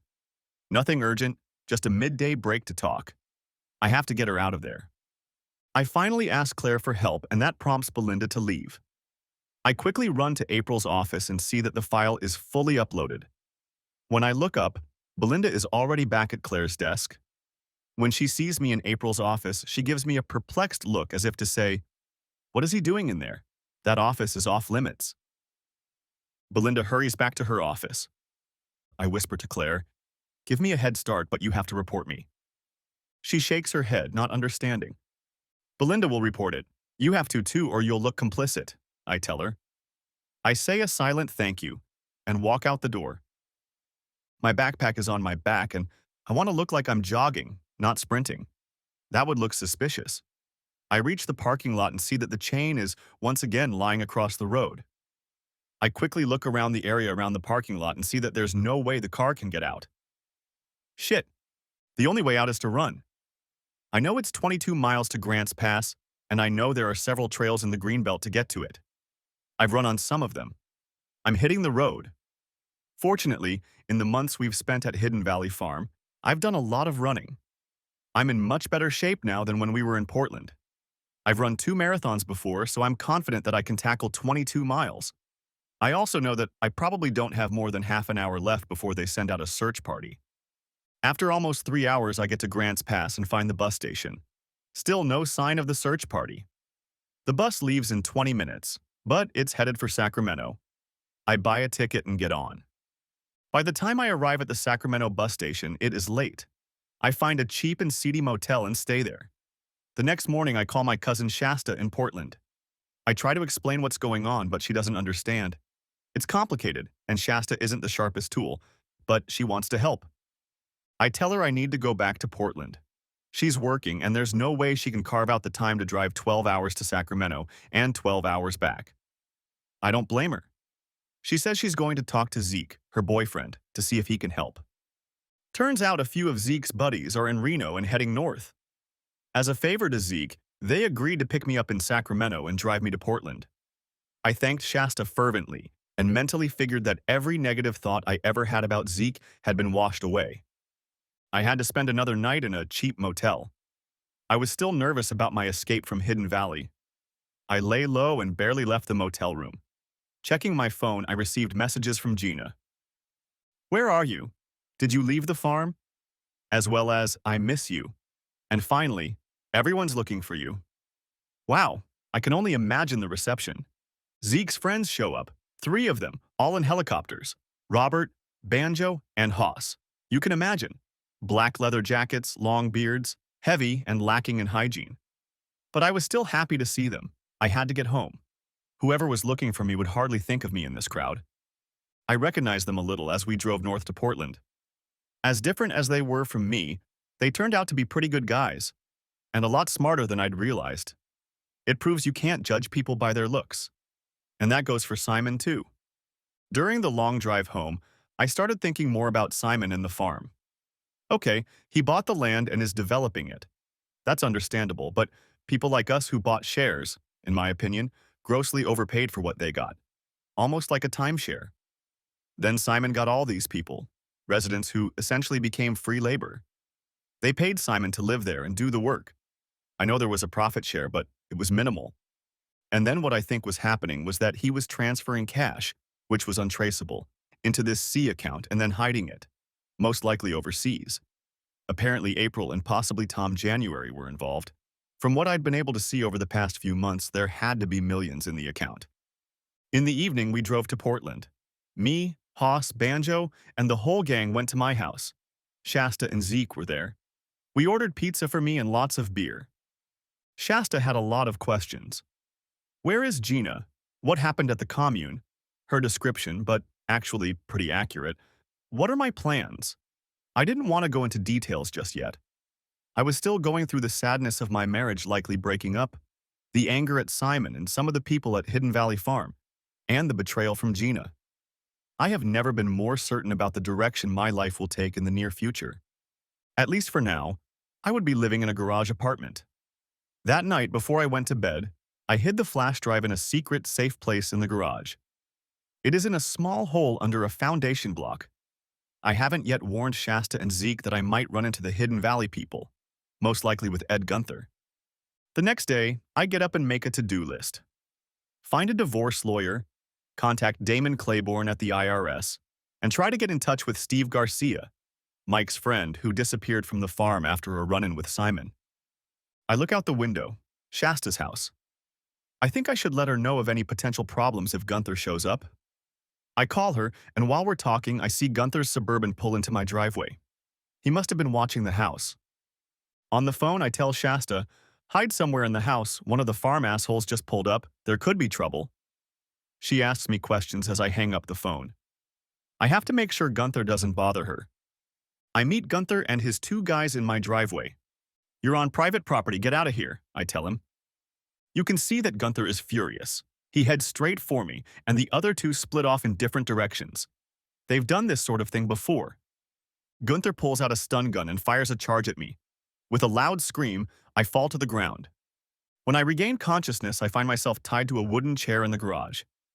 Gunther and his goons are already there. This is much more serious than I thought. Where's the damn file? He asks. I answer nothing, and the guy to my left punches me in the jaw with his fist. I see stars and I'm dazed. This could be easy or it could be hard. You decide for yourself, the bald asshole tells me.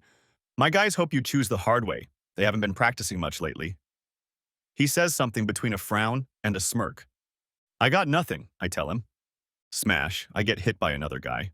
My mouth is bleeding and I've lost a few teeth. Gunther tells one of the guys to get something from the car. I'm in deep shit. But then I remember what happened at the farm and determination comes back to me. The bandit comes back with a canvas bag. Gunther looks inside, rummages around, and then pulls out an ugly tool. Something like a wire cutter, with sharp, wide jaws. I'm more than surprised. For the last time, Mr. Accountant, where's the file? I can see beads of sweat on his bald head. I'm too scared to speak. Grab his left hand, Gunther says to one of the thugs. I clench my fist, but the guy has no trouble letting go of my pinky finger. Taking hold of the tip, Gunther moves the jaws of the tool to either side of my left pinky. Then he presses the blades together. A white-hot pain flashes through my head for a moment, and then I must have passed out. I wake up screaming in pain. My pinky finger lies in a bloody puddle on the floor. That's one, Gunther says. We have 9 more, and then we can start on the other, more sensitive body parts. One of the assholes chuckles. So, Mr. Accountant, you're going to have a hard time doing your job without fingers, Gunther says in a sing-song voice. And then in a much angrier tone, where the hell is that file? I can't even speak, so intense is the pain. If I could at this point, I would tell him. The bandit grabs my hand and straightens my next finger.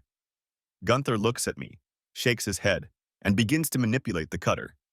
At that moment, there is a loud noise outside. A vibration swept through the small garage. It was the rumble of numerous Harleys. Gunther puts aside his tool, reaches for his shoulder holster, and with a movement of his hand signals the other two to disperse. They look at Gunther for direction. The door swings open and Zeke, Banjo, and 5 others burst into the apartment. Gunther and his boys keep their guns at the ready. The motorcyclists have guns too. I'm in so much pain I barely know what's going on. All I know is that Zeke and company have arrived just in time to save at least one more of my fingers from coming off. Gentlemen, Gunther begins with a nervous smile. It looks like we're having a bit of a standoff. Gunther is clearly outnumbered 7-3. Mister, I suspect we can come to an agreement, Zeke says, looking intently at Gunther. Gunther seems to relax a little. Haas, Zeke commands sharply, not taking his eyes off Gunther. There is the sound of a gunshot, and then a bullet hole appears in the middle of Gunther's forehead. For a moment, he stiffens with a surprised expression on his face, and then falls over. All of the boys' guns are now pointed at Gunther's men. Both bandits' hands fly upward in a sign of surrender. "Drop your weapons," Zeke orders. And they drop it. Several things are happening now. I am incredibly hurt, but at the same time, I am overwhelmed with relief at this turn of events. At this point, I'm almost unconscious. Shasta bursts in and wants to take me to the hospital. Zeke refuses. "We can't have anyone investigating what happened here," Zeke says. "We'll get Warner fixed up. And then we need to get rid of all of this." He tells her, glancing around the room. Zeke's guys packed up the body and the other two guys in a businesslike manner. Everything went into the Suburban. 3 Harleys followed the Suburban relentlessly, heading east. I later learned that Gunther's body and the 2 guys had disappeared. The Suburban was sent to a repair shop. The VIN had been completely wiped off. I didn't ask questions. I didn't want to know. A few days later, Zeke asked me if I wanted my share. "A share? A share of what?" I asked.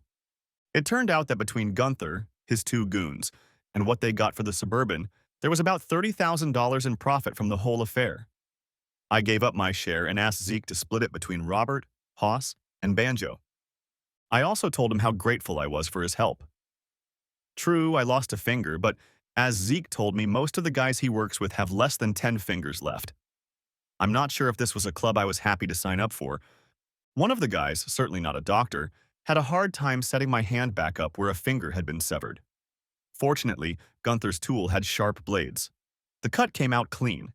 It didn't look too grotesque. After a few days of recovery, I had a job to do.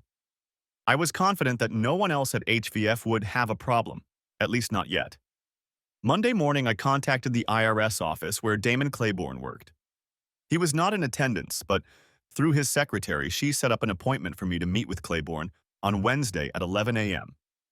After lunch, on a borrowed Harley, I traveled to Yakima. I learned that Steve and Lisa Garcia now live in Sela, not far from Yakima. They were the same Steve and Lisa that had been at Hidden Valley Farm. I didn't give them any advance notice of my arrival. I never met any of the Garcias. I had been warned about Steve's temper. It was a small house on a dusty street. There were no sidewalks. There was a pickup truck in the driveway. With a bandage on my left arm, I walked up to the house and knocked on the door. It opened quickly, and a dark-haired man in his 30s, in need of a shave, stood before me. Although I had never met him in Hidden Valley, I recognized Steve Garcia. "Can I help you?" he said, not overtly hostile, but far from friendly either. "My name is Warner West," I began, and I realize I need to proceed with caution. "I've been to Hidden Valley FA. Get out of here!" He explodes at the mention of Hidden Valley Farm. "Steve, you've got it all wrong." I raised my hand. "Gunther and his boys did," I tell him hastily. "I left there last week. Simon took my wife," I add quickly.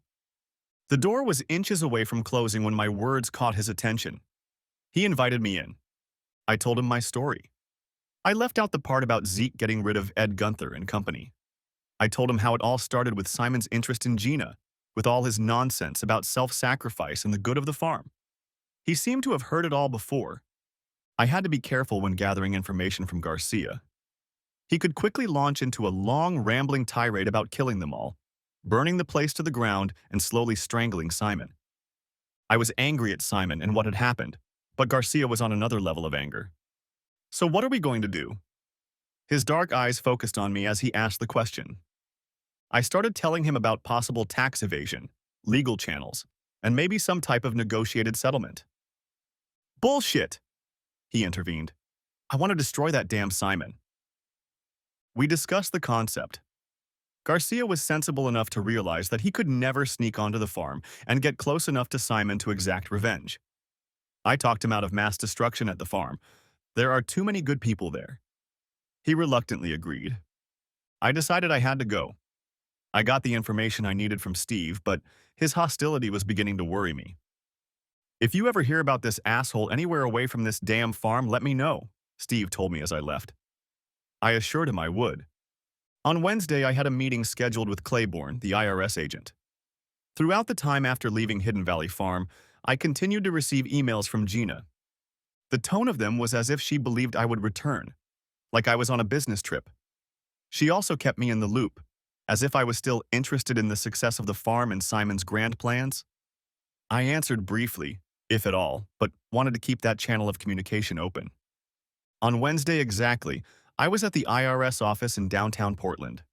I had showered, shaved, and was dressed in clean business clothes. In my mind's eye, I envisioned the IRS employee as a stout, middle-aged white guy, balding, wearing a brown suit. I was surprised when I met Claiborne.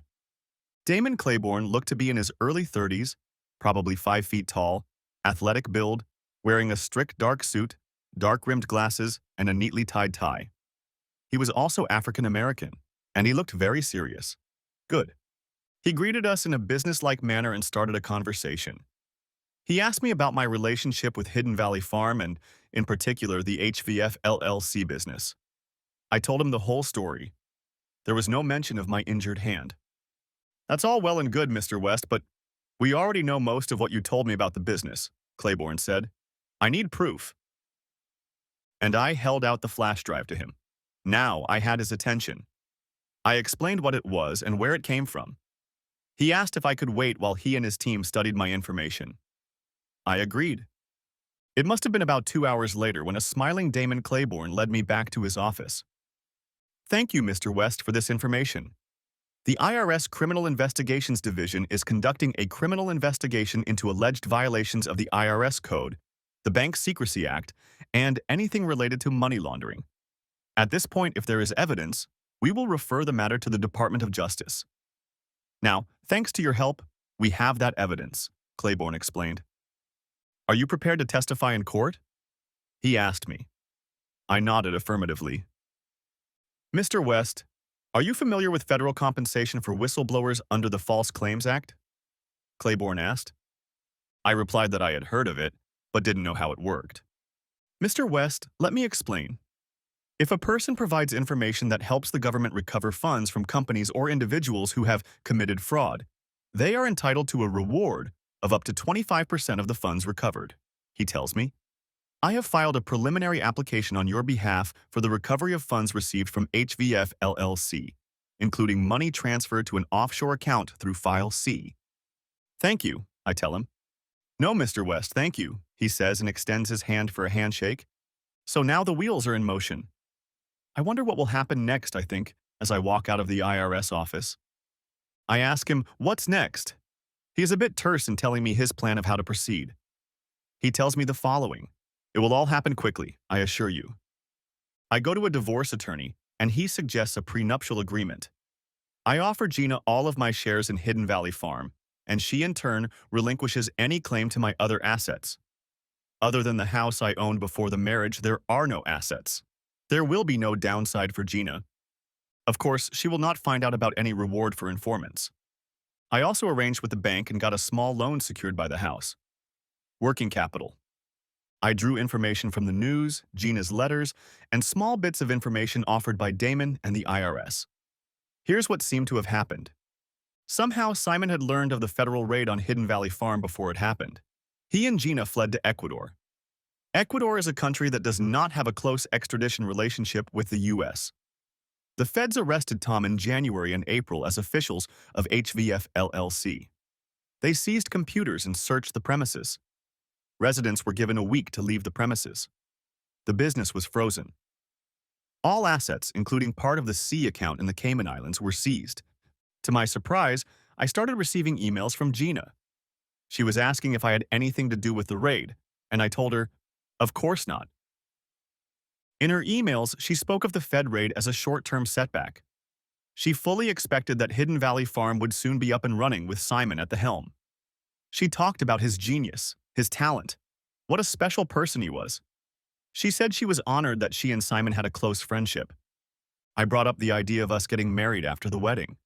I suggested that given her close relationship with Simon, wouldn't it be better for the good of the farm if she managed our shares? I waited for her answer. In the meantime, I had some business with Zeke.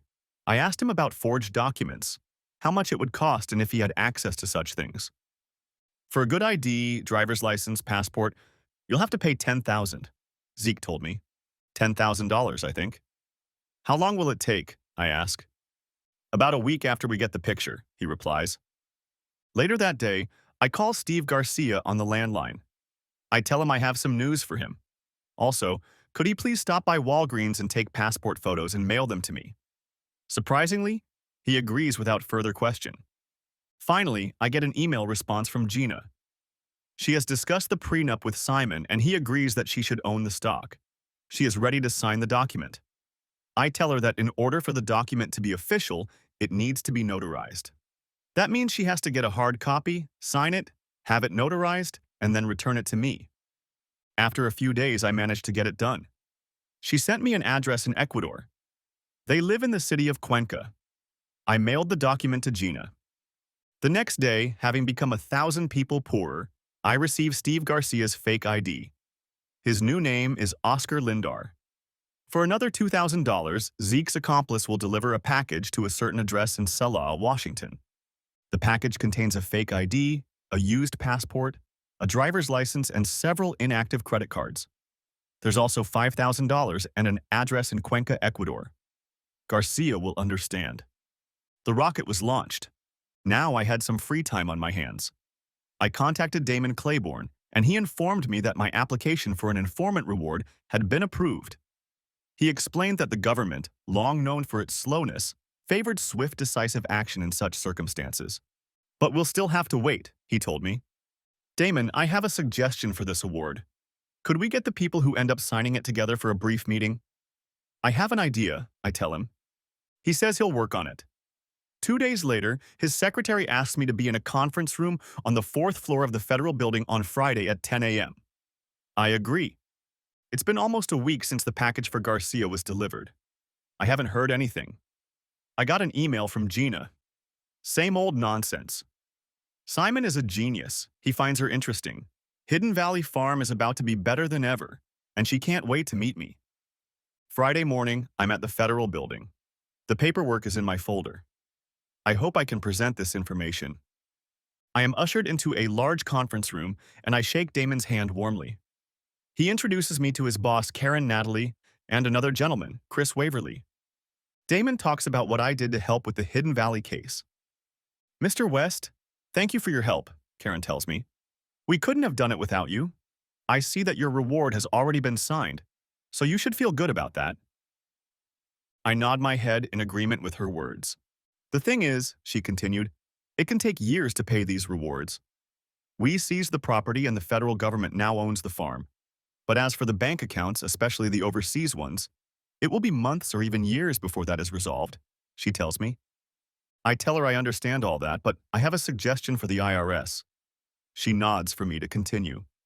As I understand it, the remuneration can be up to 25%, is that correct? I ask. Karen nods affirmatively. I'm offering 25% of what used to be Hidden Valley Farm as consideration, I say. That's my offer. I then hand each of them the paperwork. They take a few minutes to study my offer. Because of my knowledge of the farm and income, I've highlighted the most profitable quarter of the farm. Of course, they don't know that. This block contained a deluxe lodge and 7 cottages like the one Gina and I were staying in. It was also where the best crop fields were located. I watched the 3 of them mull over my proposal. Damon nodded his head, as if agreeing with me. Karen looked up and was speechless for a moment. Well, Mr. West, this is certainly a unique idea. I can't say I've seen anything like it before, she said. We'll have to discuss it with the others, but honestly, I think it would be acceptable. Give me a week and I'll give you an answer, she said. That was the end of the meeting. I'm optimistic, but I don't want to celebrate just yet. Damon explained that the U.S. government was trying to expedite some things, and that might work in my favor. The other part was that, as soon as my farm makes 25%, we will start paying taxes on the profits. The IRS likes it when they can collect taxes. Now that the property is frozen, they don't get any taxes. They need to be incentivized. Sunday night news comes out. Leader of controversial commune found murdered in Ecuador. The following news release outlines what is known so far. Simon Brand, 48, was found dead in a villa in Cuenca, Ecuador. According to local police, the suspect died during a trial. There was another unnamed woman at the villa who was reportedly unhurt.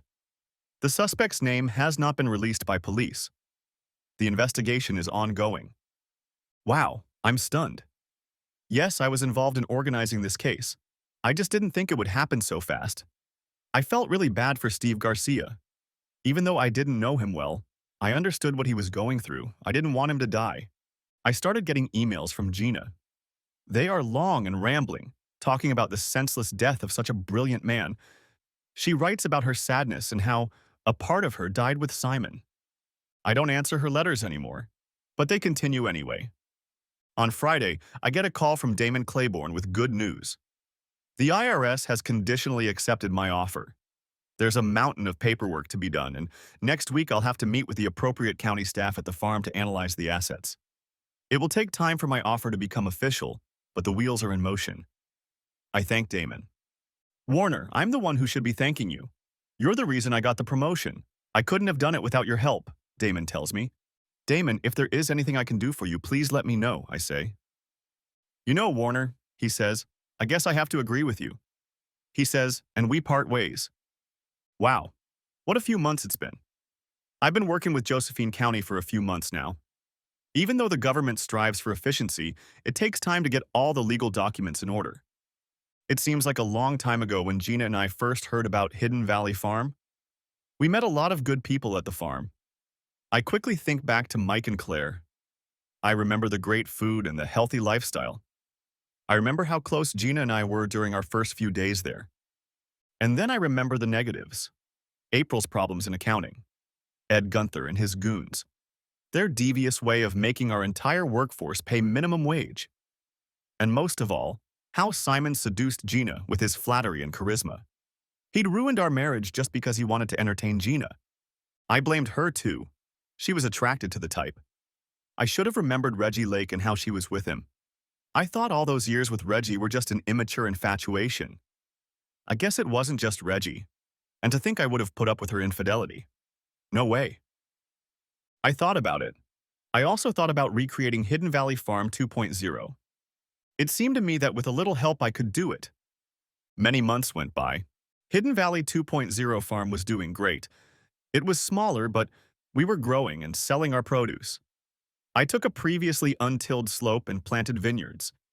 It would take a few years, but in the future we would grow wine grapes. I had other ideas and discussed them with some of the managers. Mike and Claire came back.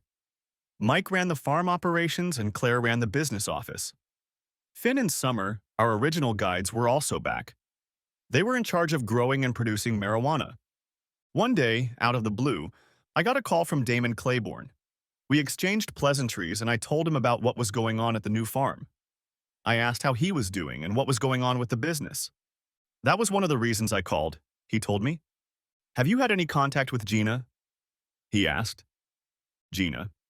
Occasional emails, but nothing more than that. I don't even know where she lives. Last I heard it was Ecuador. I told Damon. Why? I asked him. Let's put it this way, he said. There's a large amount of money from an offshore account that's unaccounted for. The last thing we were able to trace was that Simon was storing it in Ecuador, but apparently he's moved away, so that leaves Gina as the most likely person to know about it, he continued. I promised that if I had any contact with her, I would let him know. That was the end of it. There were about 10 other people working and living at HVF 2.0. Claire, Mike, and I decided to reopen the retail business. It was a profitable part of the old HVF business, and we all thought it was a good way to increase revenue. We began interviewing candidates for the position of retail grocery store manager. One of the residents, Angela, from the original HVF, screened candidates and scheduled interviews. The interviews were conducted by me. Several people came in and one or two seemed like a good fit. When I got to the last interview, it was a familiar face. Gina. I was more than surprised to see her. It had been many months since I had last seen her, and she still looked good. I looked at her with a mixture of lust, sadness, and anger. I kept my emotions under control. When she reached out to me for a hug, I shook her hand in surprise. She looked surprised and embarrassed by my coolness. We sat down and began the interview.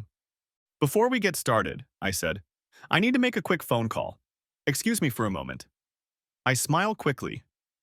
I return and we begin. I apologize for the formality, but I tried to do things a little differently this time. I say with a disarming smile on my face. I hope you don't mind if I record this, I say. Oh, Warner. She smiles and says, go ahead and record it if you need to. She shakes her head and smiles as she says this.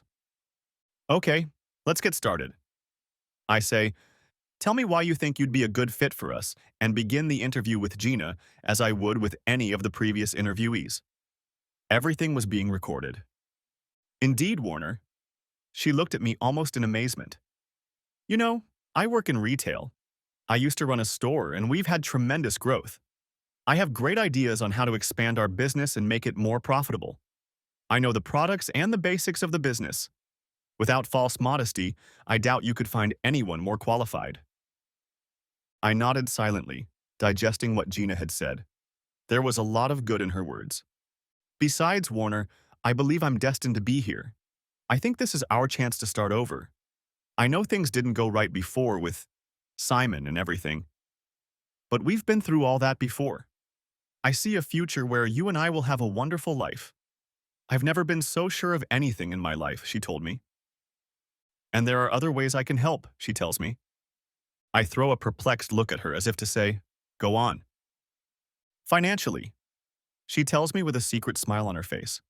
Don't ask yet, she tells me. I nod at her, puzzled by this statement.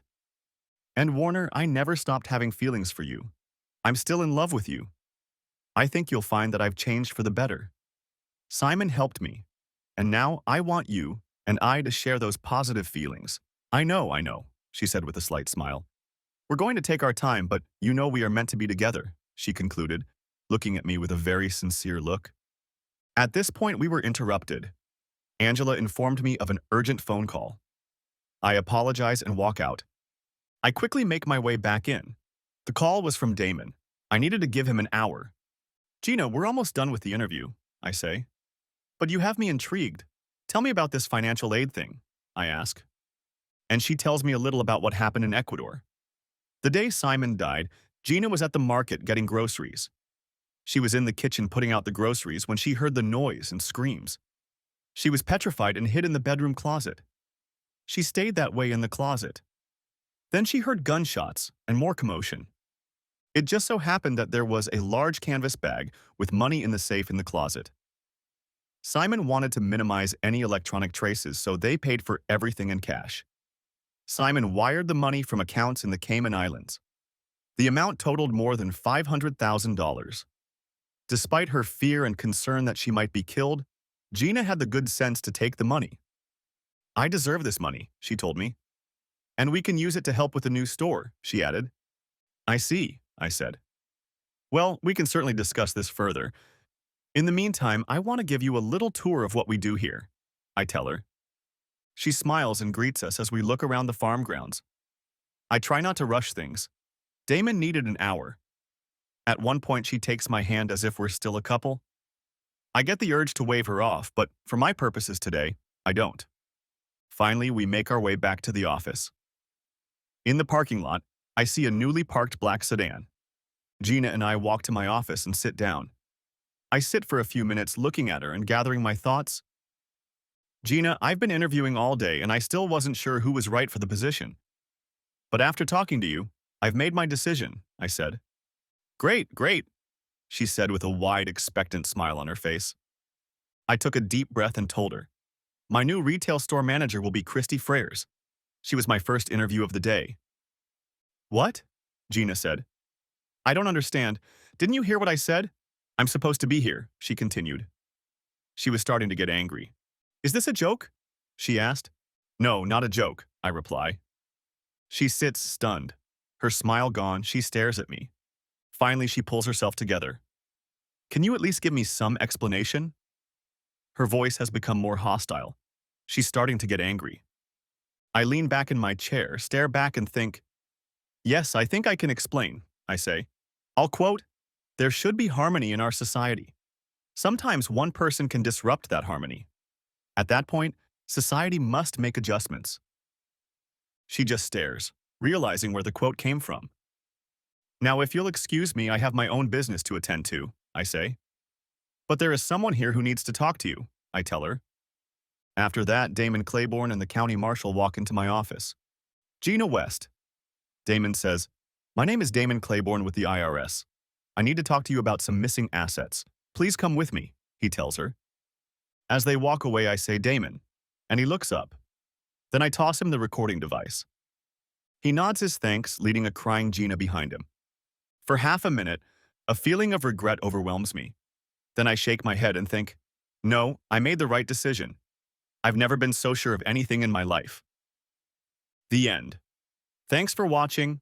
Hope you enjoyed it. Subscribe to my channel and stay tuned for the next videos.